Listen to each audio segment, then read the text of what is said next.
Hello, boys and girls. I am Miss Becky. Each week, I'll be here to share encouraging and uplifting stories with you, just the way Miss Kathy would have wanted us to. The walls came tumbling down. 2 spies crept quietly along the streets of Jericho. Even before the Israelites had crossed the Jordan River, Joshua sent these 2 spies to find out everything they could about the city and the soldiers that protected it.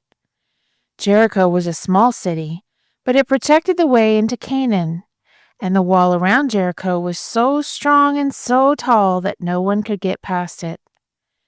The spies knew that the king's soldiers were after them, so they hid in the house of a woman named Rahab.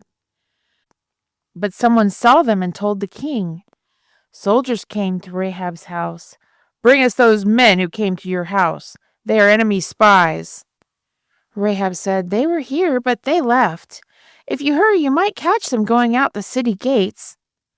When the soldiers left, Rahab went up to the roof of her house where she had hidden the spies. "I know that your God is powerful.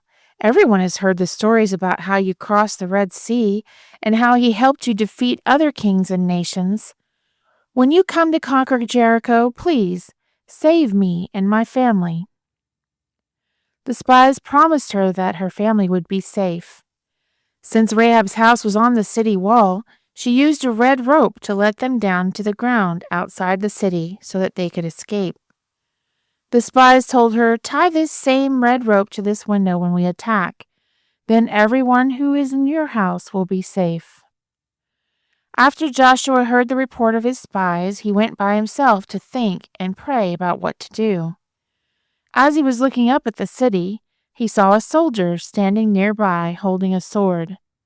Joshua pulled out his own sword. "Are you an enemy or a friend?" he called out. "I am neither," said the stranger. "I am the commander of the Lord's army." Suddenly Joshua realized that this was Jesus.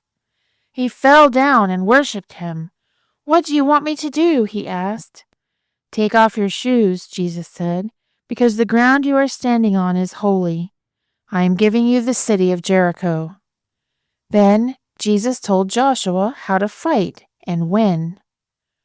When Joshua told his soldiers how they would attack Jericho, they must have thought it was the craziest battle plan ever. But they did what he said. The soldiers lined up behind priests who carried the ark and priests who held trumpets, and they all began marching around the city. Each one was silent as they marched all the way around Jericho. Then they went back to their camp. The next day they lined up and marched again. The king's soldiers on the city walls shouted at them and made fun of them, but no one said a word. For 6 days the soldiers and priests marched silently around Jericho. But on the 7th day they marched around the city 7 times.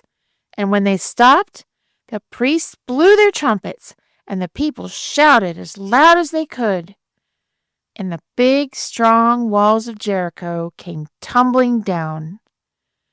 Joshua ordered the 2 spies to find Rahab and her family and make sure they were safe as the Israelites conquered the city and all the area around Jericho. And he said, "God has ordered that no one take anything from Jericho. Everything is to be burned like an offering to God." Everywhere throughout Canaan, people heard about Joshua and his powerful God, and the kings of all the other cities and nations were afraid of the Israelites.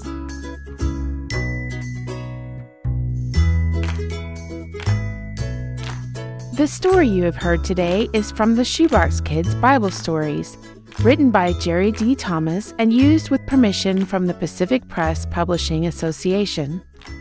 If you're interested in any other books published by the Seventh-day Adventist Church, please visit AdventistBookCenter.com or call 1-800-765-6955.